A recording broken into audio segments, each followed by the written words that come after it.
Thank you all so much for showing up here.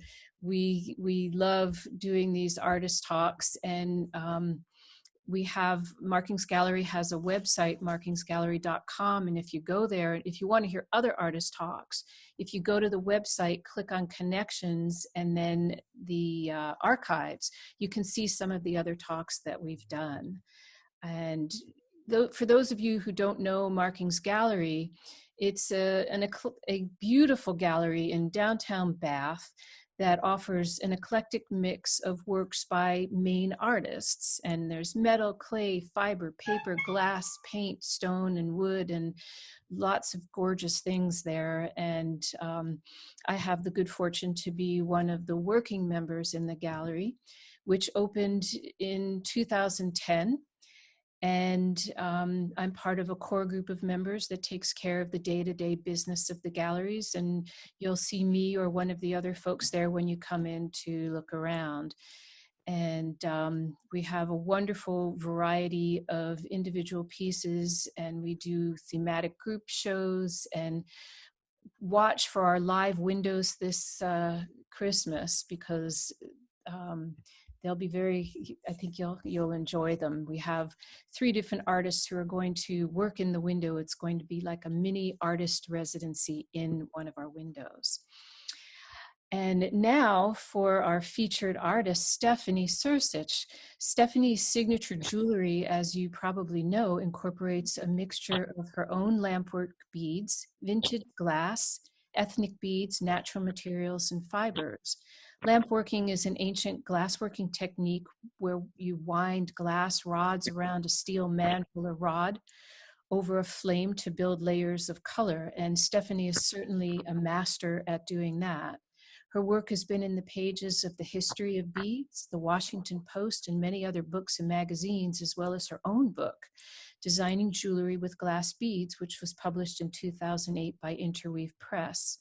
She exhibits and teaches internationally and lives in Topsom. And here we go. Stephanie, please take it. Okay, thank you, Barbara. And thanks for inviting me to do this. And thank you guys all for coming. I am so glad there's family and friends out there, and I hope there's other folks who I don't know that are just here because you're either bead or glass enthusiasts and you want to know about the medium. So whether you're here out of obligation and guilt, like my friends and family, or you're here out of interest, I will try to make this fun and interesting. So I just wanted you to know I come to this crafty way of being, honestly.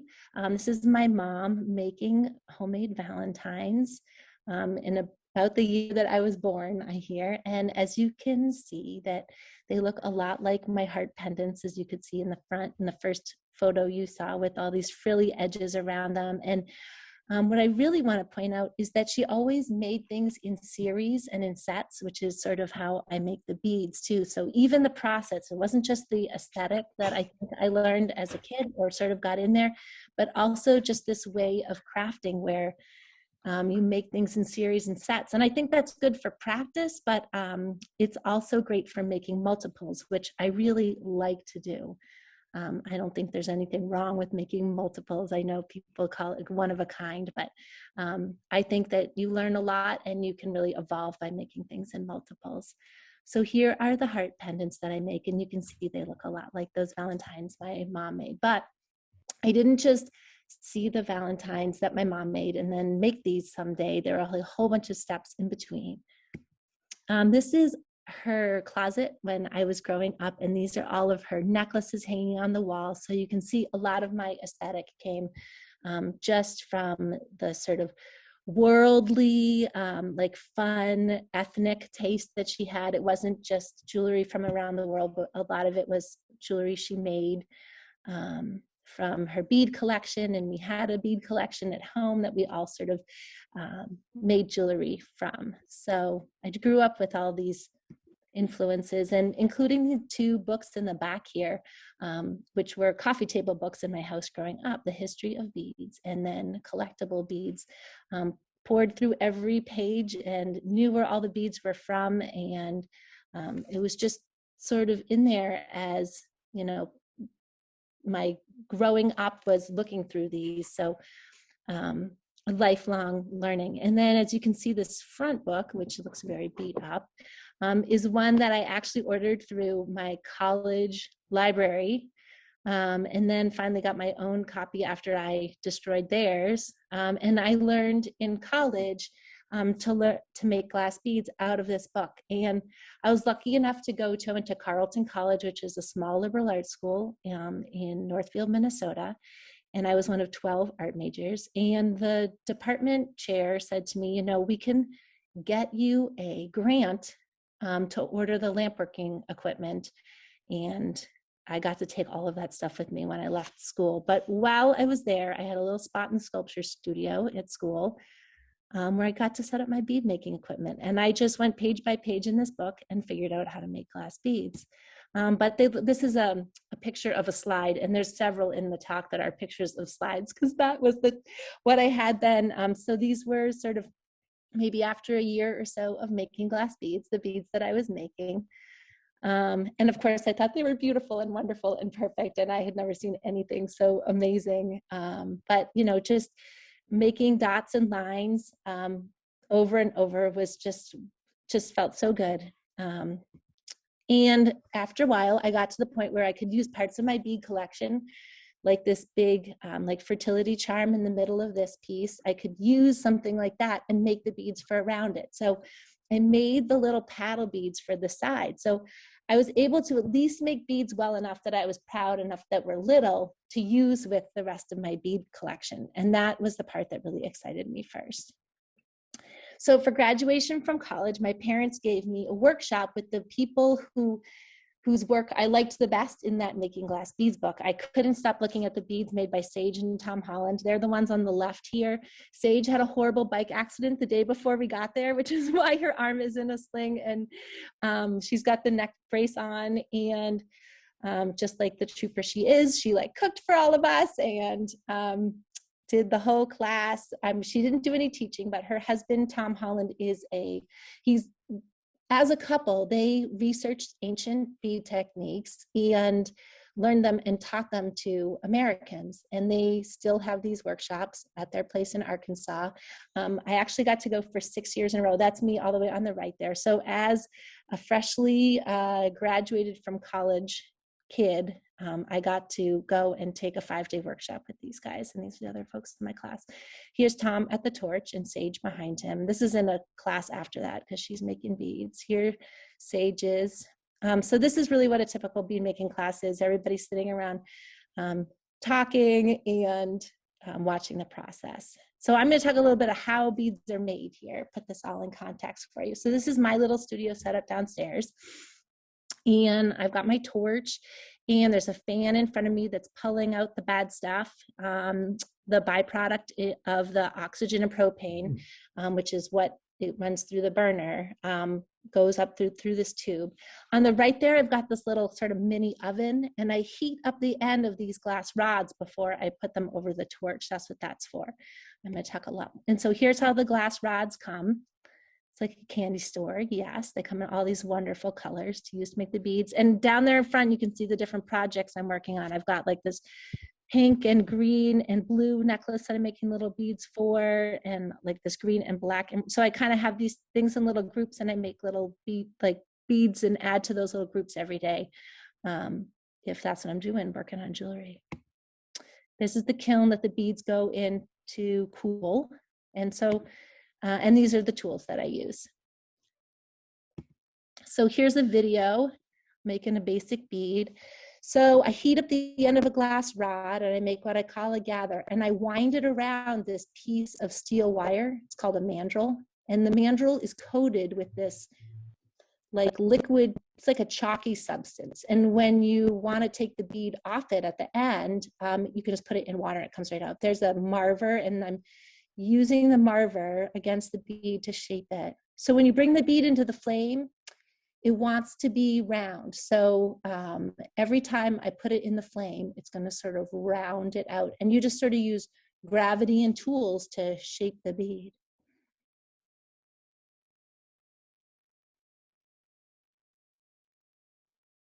The later videos in this have a filter and you'll be able to see a little bit better. But and then here's a piece of stringer. It's a glass rod that I pulled really thin, and it makes it so you can do more detailed work. I'm going to put some dots on this bead.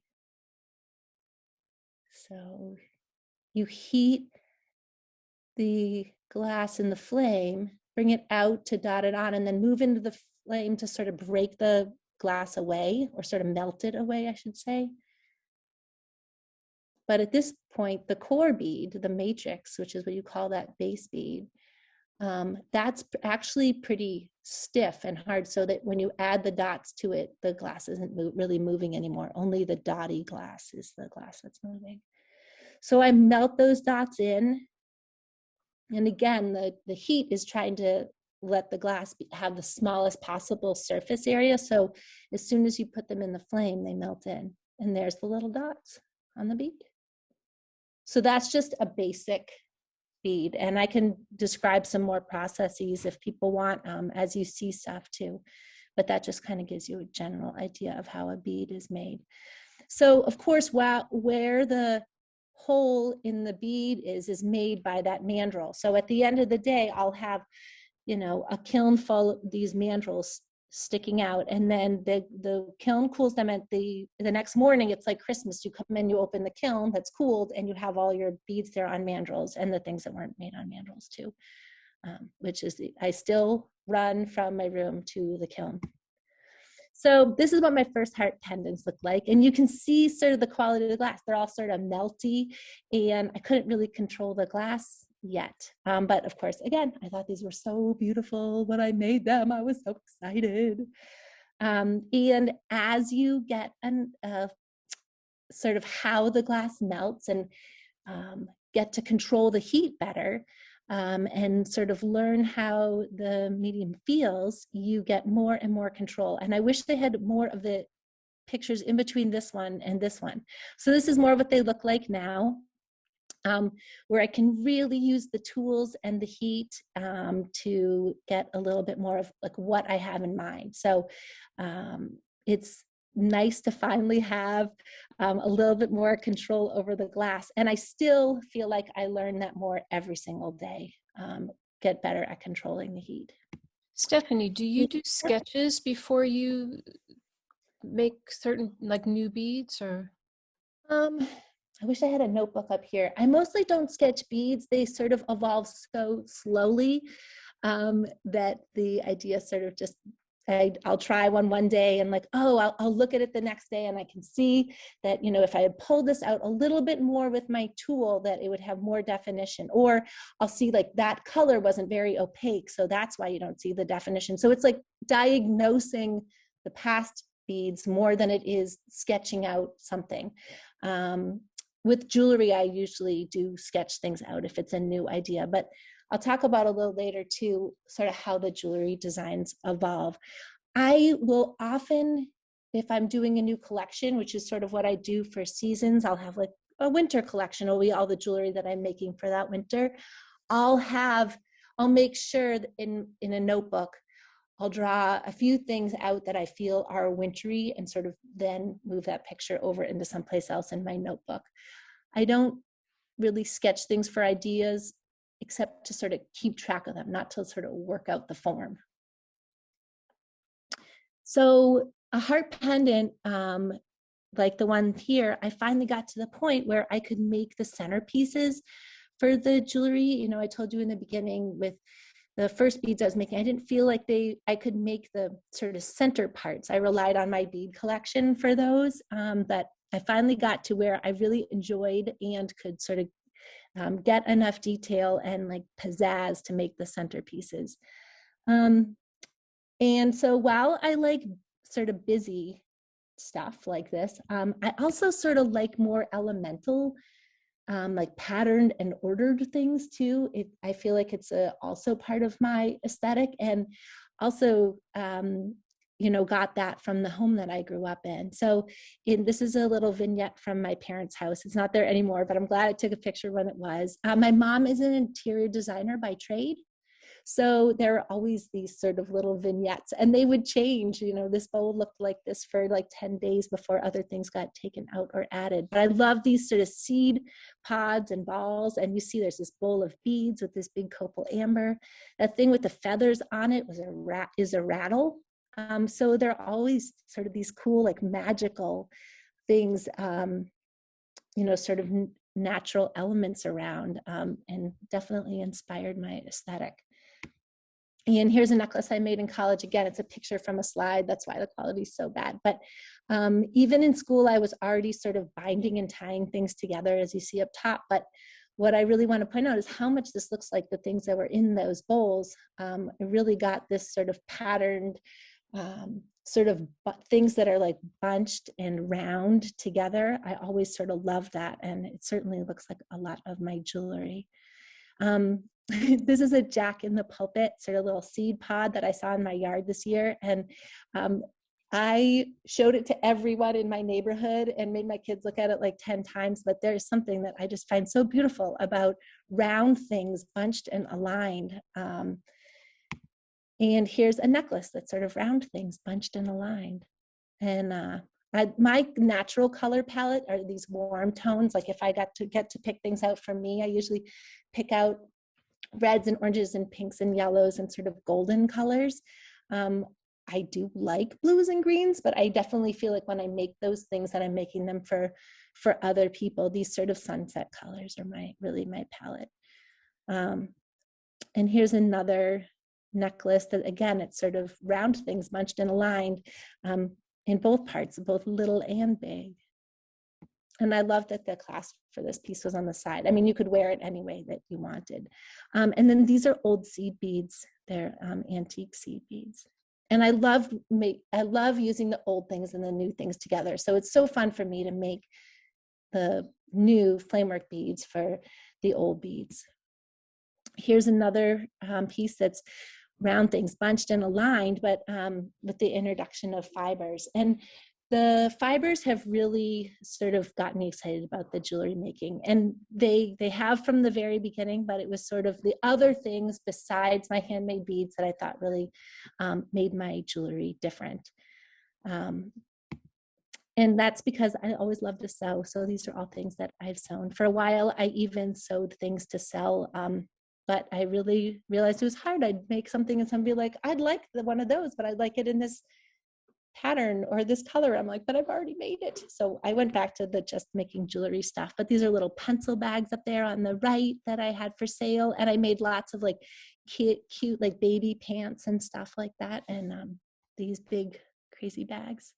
But I still love to sew. I just don't do it for money, but I still use the fibers in my jewelry. So again, this is a necklace I made while I was in college. I was already using all of the fibers and fabric parts in the jewelry. But I didn't make any of the beads in this. I was just a crazy beader and not really thinking that the beads I was making were like worthy of the jewelry that I was making yet. But as you see, I love making tassels and really love putting all the fibers and parts together, but with the old silver. I'm sorry, does anyone have a question? Okay, going on. So this is sort of the updated version of what has happened with those necklaces too. Still making the tassels and using the fiber parts and loving that the engineering, like you saw in the last piece, but sort of separating the ideas. I love using, as you see the piece on the left there, the beads have 2 holes in them so that I could pass up through one and go up through the other with the strand and wrap around and back through those beads. And the 2 holes in the bead, I have actually a mandrel, like the one you saw in the video, but it has like a little fork at the end. So I can make these beads with 2 holes. And I've had so much fun playing with the engineering that I can do with the jewelry because of the 2 holes in the beads. The other thing that the fibers have done and the engineering has made me sort of really enthusiastic about how to make jewelry that's unique and different and sharing those ideas. And now I have workshops at my house, and I have for about the last like 10 or 12 years where folks bring their bead collections and we make them into jewelry, because you don't have to make the glass beads. In fact, the glass beads that I make in here are sort of more the focal points, but those could be any pendants or any big beads or 2-hole beads, which are readily available commercially. And so folks they certainly can buy the ones that I have here, but you can also bring the beads in your bead collection, and we can, engineer jewelry out of what you bring too. So a lot of these are ideas where I'll say, okay, so everybody bring a ring and a hollow bead and 2 smaller ones and some stripy beads you like. And I'll provide like the string and the bead caps and that sort of stuff. And we can all make the same projects, or sometimes folks will make necklaces that they come up with themselves after we talk about a few ideas. This project was one that I actually wrote up for a magazine. Again, like if I just tell folks what they need, they don't have to have the handmade components. A piece like this is really, actually, it was in one of the last issues of Beadwork magazine, a how-to for how to do this. And I love explaining the engineering. Again, a lot of the things that folks ask me about with the jewelry are like, how do you get 6 strings of beads all to go to the clasp and hide all of the workings at the ends? And I love showing folks how to do that. That the workings for the ends are all inside those 3 little beads near the button, and then how to layer up the parts at the bottom and make it a ring so you have a centerpiece. But the engineering, I could talk about endlessly. I could do a whole talk on that. So moving on.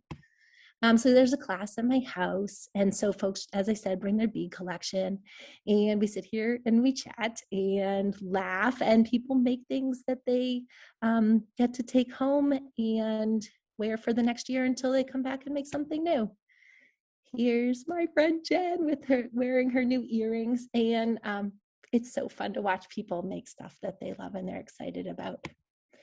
And yeah, we do a lot of laughing. This group has actually been here for 10 years, recently actually coming twice a year for the last few years.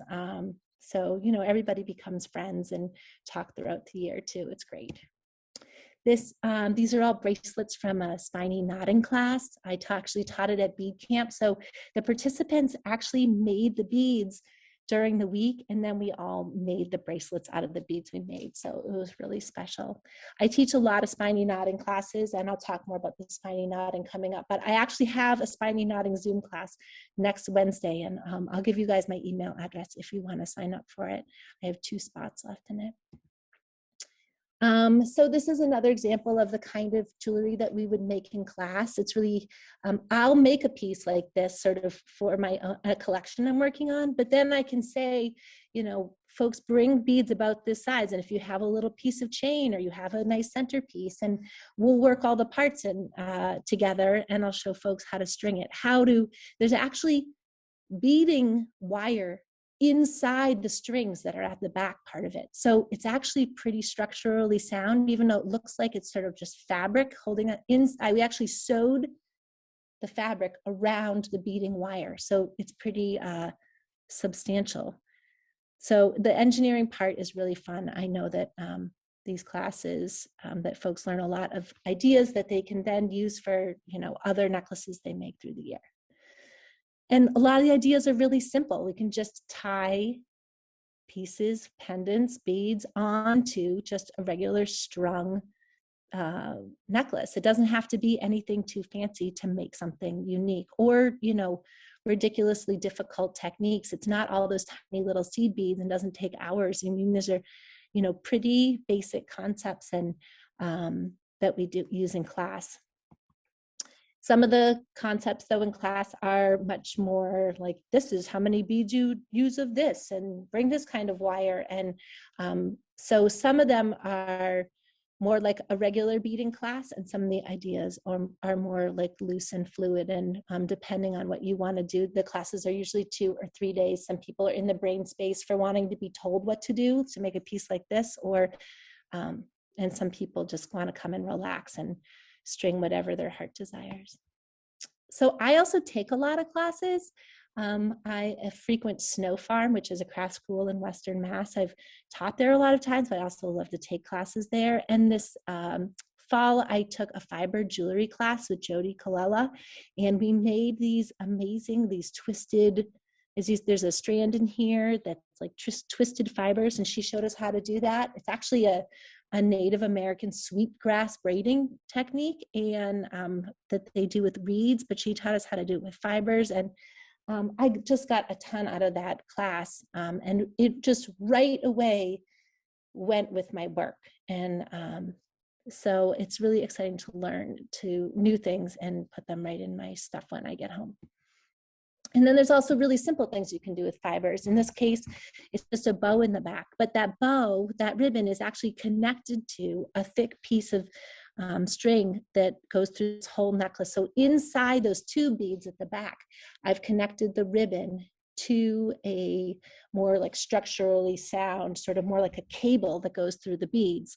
So it's really, the engineering part of this is really like fun and exciting, to be able to make things look pretty, but also structurally sound. And here's more fibers, just little bows like this. I love this sort of Mexican folk art aesthetic of the Dia de los Muertos and the other Mexican folk art I see is really inspiring. More sort of Mexican folk arty things. I love pieces that have like a frame around a frame and they sort of radiate out, and that's sort of something that's in a lot of my pieces too, whether it's a brooch like this. This is sort of like a big flower brooch, and I love making brooches. I know some people think of them as sort of like old lady jewelry, but there's nothing in Maine that's better in the winter when you have an olive green coat than to have like a big exciting brooch. Now I love them. And the fibers really are nice because they make things light in weight too. So here's sort of more sort of mandala, these sort of layers of, radiation that come out of this sort of mandala shape I love so much. More mandala shapes.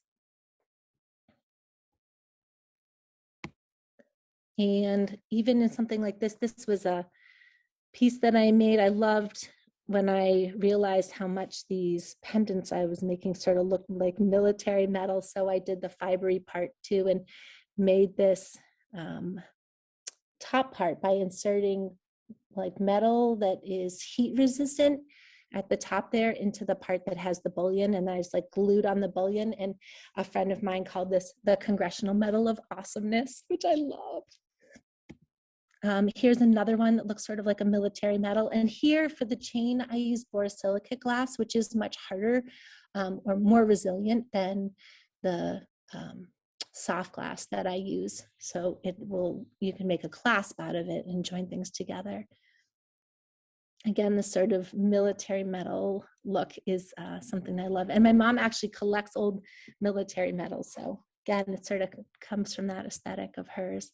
The other thing that sort of looks like things that are radiating out or like mandalas, I always think of like a watch face. And so I made these like not working watches, I don't know, maybe 15 years ago now.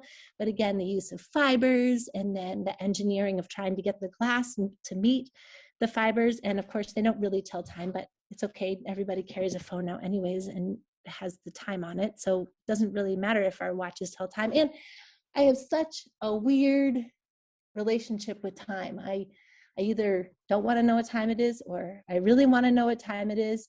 But certainly, especially anybody who makes stuff knows that time is weird in the creative process. So maybe I was like trying to work some stuff out here by making these.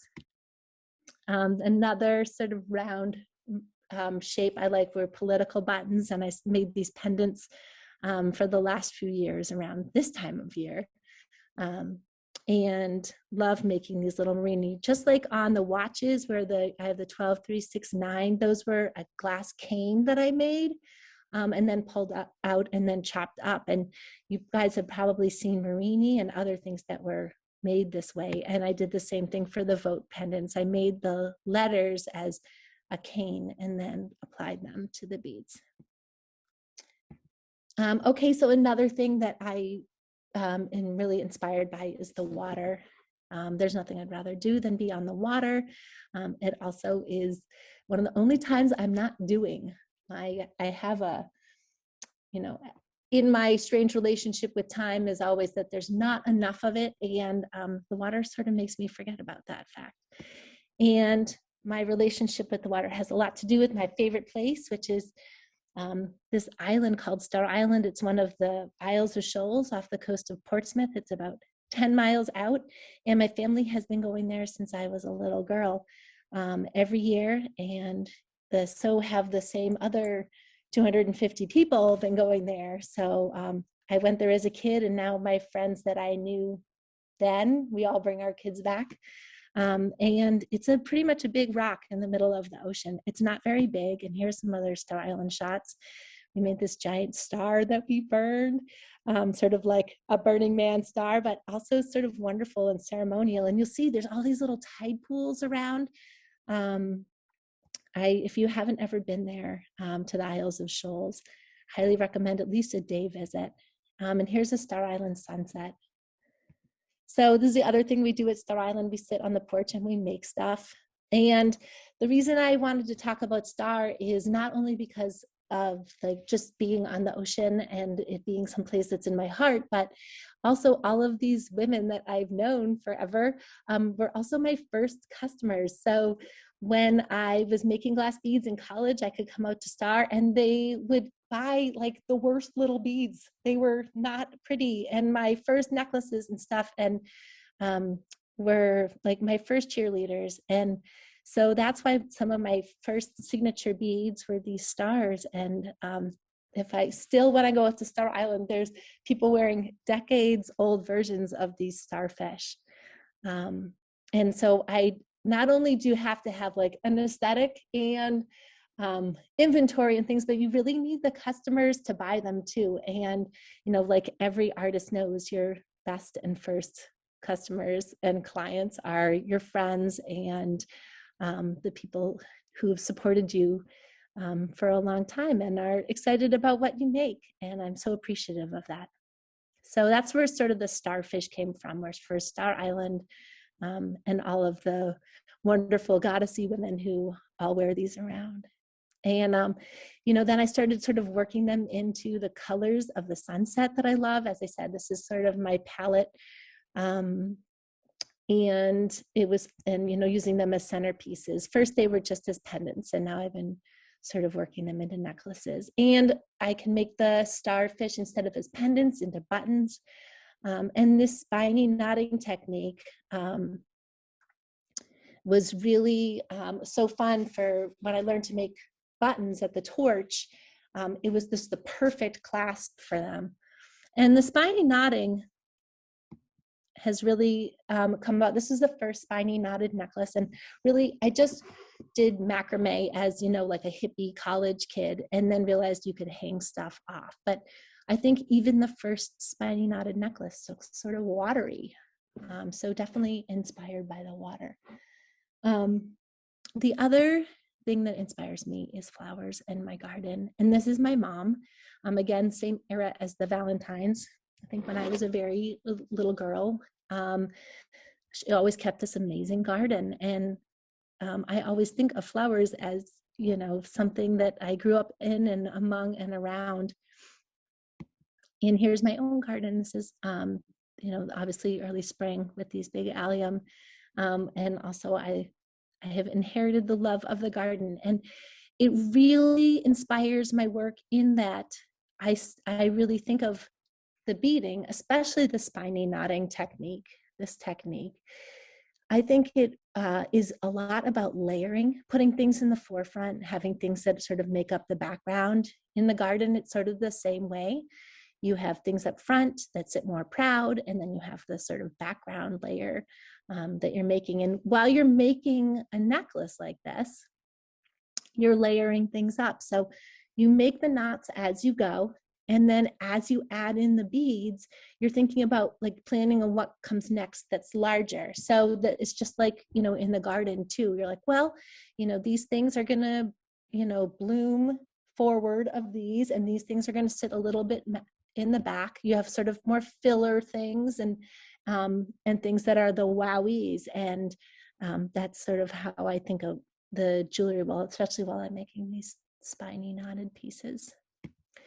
So here's a close-up of sort of what I mean about layering things in. And again, it's sort of that first thing I was talking about too, where it's little things bunched and aligned. And then, I started, of course, after I started working the flowers into the spiny knotting, I started making those as pendants too, once I figured this out. And I think these also sort of look like the mandala shapes. And then this is combining the ocean stuff with the flower stuff. And I think that's sort of a big part of my aesthetic now too. These actually aren't ocean shells. They are tree snail shells. They're Haitian tree snail shells, and they come in all those wonderful colors. And the reason that they keep those colors is because they don't see the light, because they're for tree snails. But the colors were so inspiring. So I made some beads that I thought went nicely with the color scheme. Here's more ocean things combined with garden themes. So these are sort of sea spines. Do you guys see those in there? And the spiny knotting is so fun for just combining different textures and things. When I make a necklace like this, I'll make a big bead suit first. I'll make a little dish like you saw in front of my glass rods on the wall, where I'll sort of put some ideas of colors of beads together, and then make the beads at the torch that complement them. Here's another one too, in completely different palette. And again, you see these stacked up beads where, it's sort of rounds aligned like we were talking, but things that are in the foreground and things that are in the background. And you see the little black and white shells. I really like geometric things too, but I always am unsure about how they go with my aesthetic. Like I don't think of my work as contemporary. I think of it as sort of having a little bit of like a more of an ancient quality, but also sort of busy. And I can't really figure out sometimes how the rounds and triangles and things go. So I'm always like plopping them on top, and creating a background for them. And here's some more examples of that, more sort of geometric shapes where I sort of make a background for them. And the same thing again, I love dots and stripes and little scalloped edges. This necklace I called cups, and it was all things that were that sort of cupped shape. And again, I love stripes and making things sort of radiate outwards, and the stripes are really good for that. This shape of bead is an ancient bead. I don't know if you noticed, but there was a necklace right at the beginning that was one that sort of looked like, it was one I made, but it was one that looked like the ones on my mom's wall that had that silver centerpiece. And the beads on the side sort of looked like these two. It's an ancient Roman bead. An ancient Roman bead, and it's called a bullet bead. But the ancients had the tools and things to make these. And I love making a new interpretation of an old bead. More stripes. Once I learned how to make stripes, I wanted to stripe everything. Striped hearts. Then this necklace I call the bike lock necklace, because it had that sort of straight part and then the back part was round. Or like lifesavers or something. But again, I love striping up all the various bright colors. More stripes in these sort of pointed pieces. And I notice here, this is the first time I've noticed this, it's just the light that it's in, but there's actually two different colors of pinks for the tips now. I don't know if you guys can see that. One's a more like orange and one's more pink, which is funny. You couldn't notice that in regular daylight. But again, these sort of striped beads, having pointed tips, and I kind of keep going on all these different little tangents. I'll fall in love with striped stuff and I want to make everything striped. I'll make striped hearts, and then I'll say, oh, wow, I could make those pendants, but make them have pointy ends. So I'll need to try that out one day. And a lot of how my process works is sort of just following these tangents. Once I was making the pointy beads, I then wanted to make the pointy button for the clasp. And then I wanted to make pointy ended buttons for everything. And that's what's so great about the creative process, is if you have time, you can follow all these little tangents. Hey, Stephanie, can I ask you a question? Yeah. So then, like, do you make like extras of those? Like, do you have some that you're like, oh, that's not big enough, and then you keep them to put into other things? Like, do you have lots of random things? So I have like a ton of stuff like this in my studio. Ooh, let's see if I can get like these little bowls of things that like were extras or leftovers. And then Okay. I'll work them into other stuff, or I put them in this big tray, and when folks come here to take a class, they can use them in their stuff. Oh yeah. Okay, cool. Thanks. Yeah, it's fun to have that little soup of extra stuff too. It's also good to make extras because sometimes I'll forget I made something, and having onesies of things are like, oh yeah, I made that thing. I want to make another one of those. So this was sort of after I made that pointy tip necklace, I made this, and this was right around the time that RBG died. And I made this necklace that sort of looked like one of her necklaces, and sort of had that sort of radiating out. But, you know, sometimes I'll be inspired by a piece of jewelry that I see. Like they had a lot of articles around that time about her amazing necklaces, which of course were so fun to pour over and see what she liked. So this was sort of my RBG collar. And then I also love aligning things and making things go around that are sort of more untraditional too. I love that the birds fly upside down going up one half of this. And there was no point where I was like, oh, I want them all to go the same way. It sort of makes it wonderful and sort of fluid that they go all the way around and fun. And so this repeating one shape over and over to make a necklace is something I love doing, and always trying to do it in an unboring fashion. So in this case, this necklace is always, I mean, it's all those little sort of lobed flower, that sort of mod flower shape that I love making. I call it a flat flower. And it's so fun to just make lots of those. As I said, I love doing things over and over again. I do not get bored by making the same bead over and over. In fact, I get excited about whatever the next color is I get to make it in. But playing with the colors when I'm stringing is also so fun. And you see in between all these are those little, they're vintage striped seed beads. Same thing here, that you can see little striped seed beads between. And I have really, in the last few years, got into this gradating color thing. In a lot of cases, like sort of making things rainbowy and trying to work in opaque with transparent within the gradating is really a fun challenge. As you can see, some of the beads are opaque and some are transparent. Here's a little bracelet I made really recently too. And instead of mixing up the colors, make it one big gradation.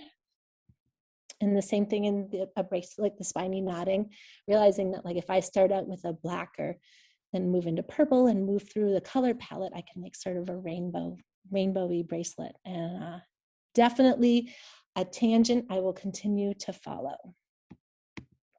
And then I'll do it in a more subtle way too. These, again, what keeps this together is that the beads are all the same shape.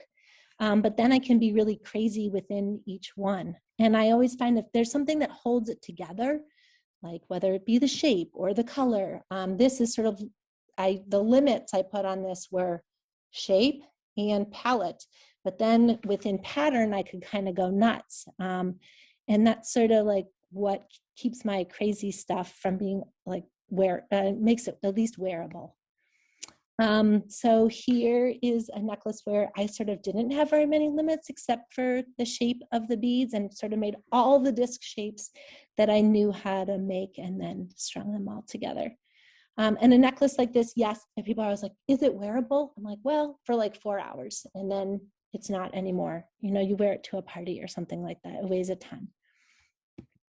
And then this is sort of the modern, like the more contemporary version. I haven't made one of these big disc necklaces in a few years, though. Of course, I'm really tempted after seeing this. I'm like, oh, those are fun to make.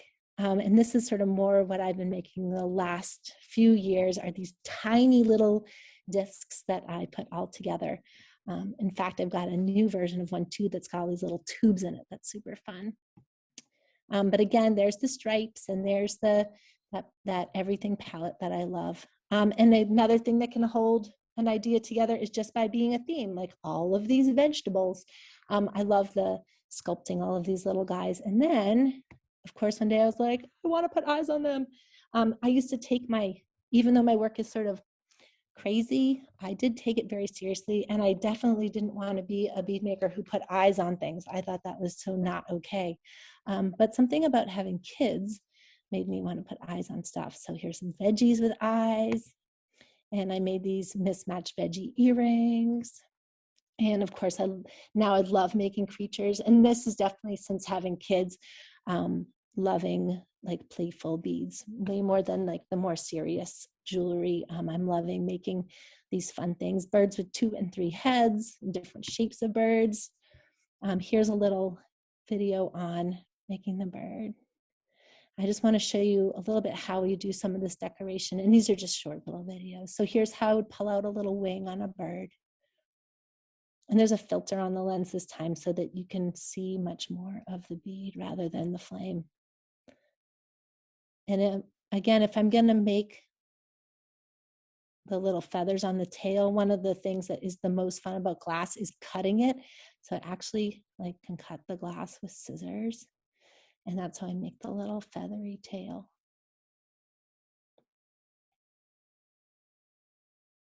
So every time you heat it, it makes it soft. So that's really the only way to cut it, is to get it really hot.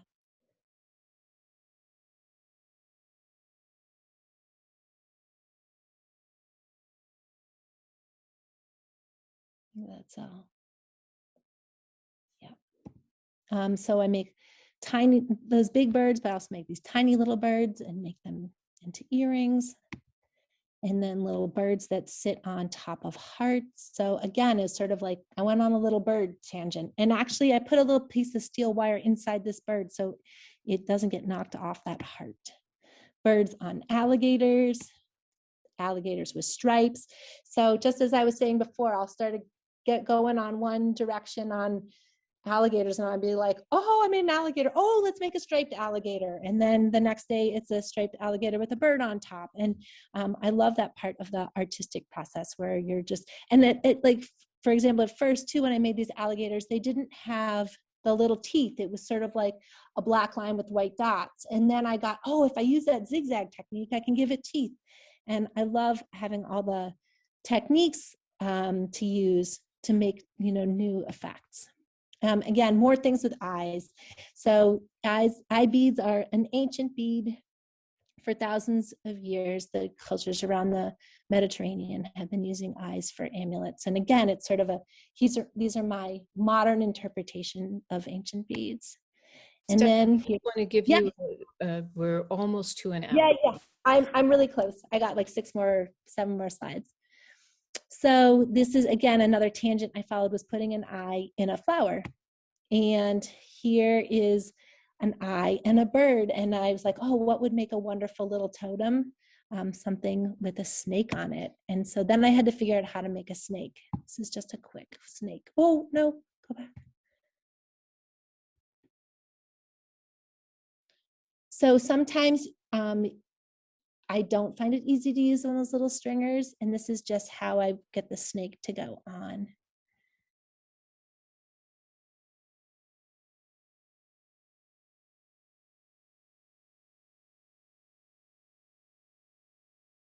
And if you heat up that gather and you stretch it out, it can make that thin little line, the same thing like as a stringer would. And there's a lot of they always say the best bead makers are the ones that know how to fix their mistakes. So if something isn't quite right, luckily you have all these little tools and you can move the glass around.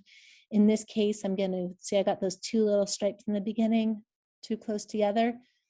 And as long as it's not melted in, you can move it over.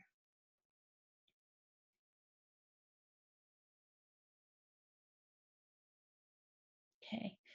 So from those little totems came these amulets. And this is my current thing I am obsessing on, is making these little stacked amulets. And so that's sort of one tangent I'm following right now. And I'm going to have a few for the trunk show, new ones that aren't these, for the trunk show at Markings this weekend. And these guys, these are my other new tangent. The last few years, I've been making these beaded beads of handmade beads, and loving seeing where this goes. And I think what I've ended this with are my obligatory non-bead photos. This is my family. We love hiking. These are my kids. I have 2 boys. They're 10 and 11. This is a soccer team I coached this fall. And I also coached a cross-country team. It's really important when you're over a torch all day, concentrating really hard to go outside and do things with other people. And then I love baking bread.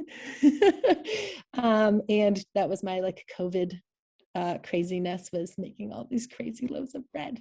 So here's some information if you want information on classes. They're listed on my website, but you can also write me an email.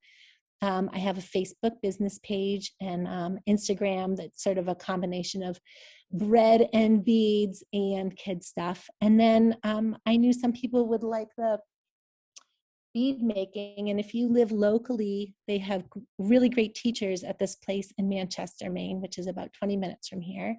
And if you live someplace else that's not here, you can find bead making classes and teachers and info about bead making teachers and classes all over the world if you go to isgbead.org. And the ISGB is the International Society of Glass Bead Makers, and there's a huge amount of information on that website if you're interested in bead making. Okay, that's it. Sorry I went so over time. No, that's okay. That was fantastic, Stephanie. Thank you. You're welcome. There was one question in the chat. Where'd it go? What type of string do you use? So depending on what I'm making. So for the spiny knotted stuff, it's wax linen. I like the Irish wax linen. It's what they use for making books, binding books, and that's where I first found it too, and it comes in amazing colors.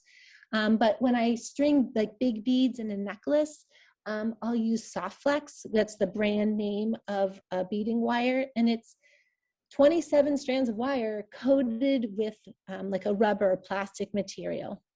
So that's why it's so super strong. I found this thoroughly fascinating. So much. I'm glad, like chat.